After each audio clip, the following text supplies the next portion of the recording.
कि इस जिंदगी का कोई भरोसा नहीं है, भजन कर लेना चाहिए।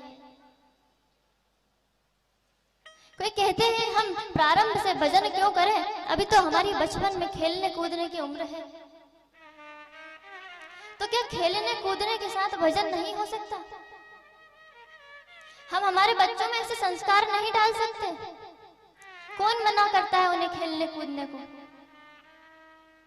लेकिन हमारा कर्तव्य बनता है कि हम उन्हें ऐसे संस्कार दें कि खेलने के साथ साथ आप भगवान का नाम भी लो।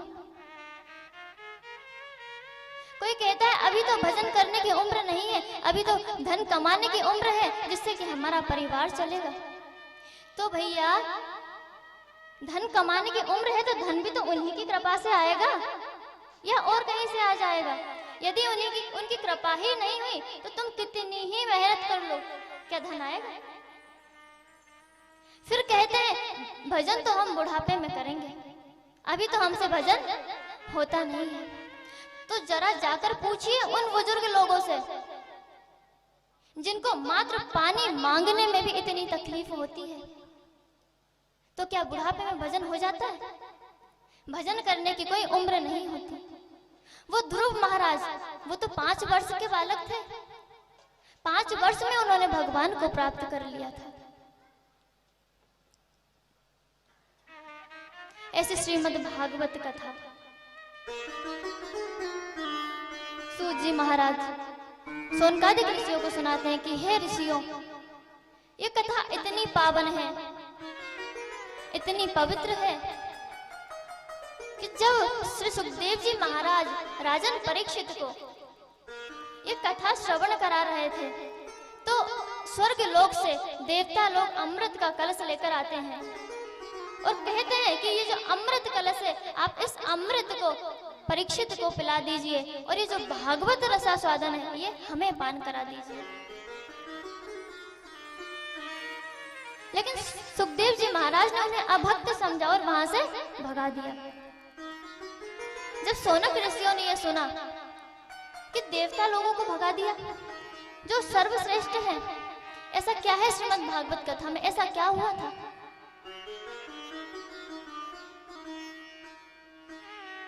तो सूत जी महाराज बताते हैं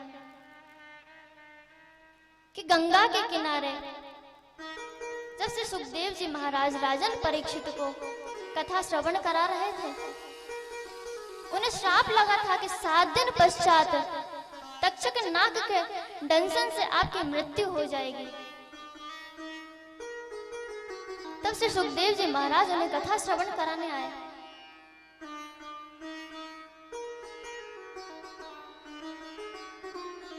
जब देवताओं को पता लगा कि सुखदेव जी महाराज राजा परीक्षित को कथा श्रवण करा रहे हैं तो जरूर श्रीमद् भागवत कथा में कोई विशेषता होगी,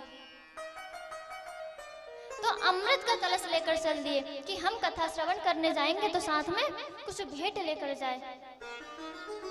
कहते हैं जब हम हमारी बहनों के घर जाते हैं,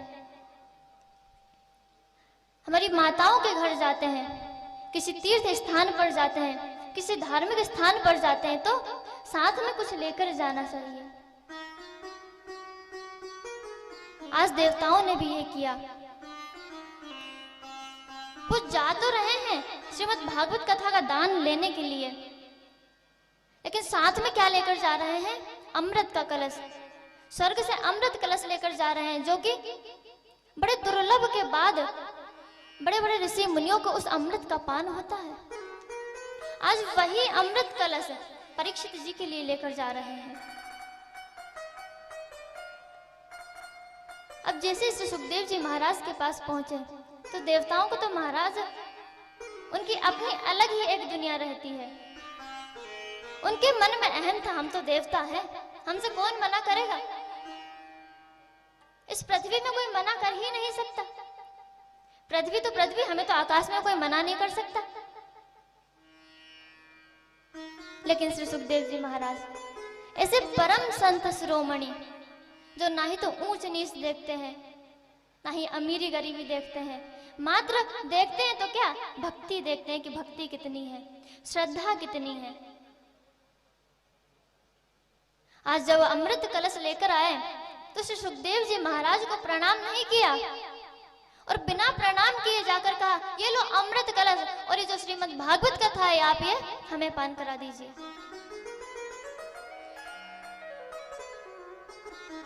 श्री सुखदेव जी महाराज कहते हैं कि तुम श्रीमद् भागवत कथा से अमृत कथा की तुलना करने आए हो। कहां श्रीमद् भागवत कथा और कहां स्वर्ग का अमृत, कहां कांच का टुकड़ा और कहां मणि। क्या कभी कांच के टुकड़े से मणि की तुलना हो सकती है? वह मणि जो मणि बड़ी दुर्लभता के साथ मिलती है, मणि और कांच की कोई बराबरी हो सकती है? श्री सुखदेव जी महाराज ने उन्हें अभक्त समझा और वहां से भेज दिया। अब समस्त देवता गण पहुंचते हैं कहां? ब्रह्मलोक में ब्रह्मा जी के पास। ब्रह्मा जी को जाकर सारी घटना सुनाई कि हम अमृत कलश लेकर के गए थे,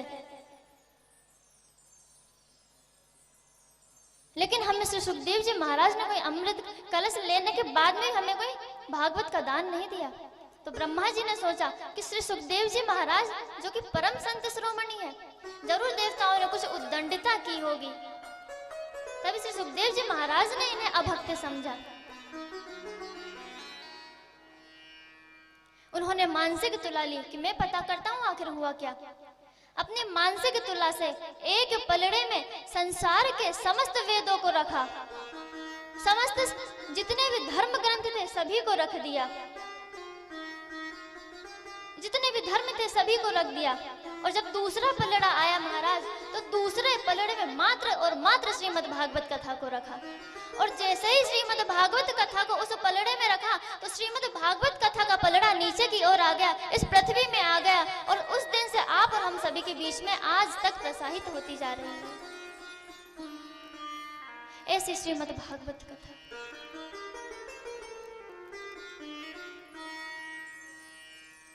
देवता लोग वहीं पर खड़े थे।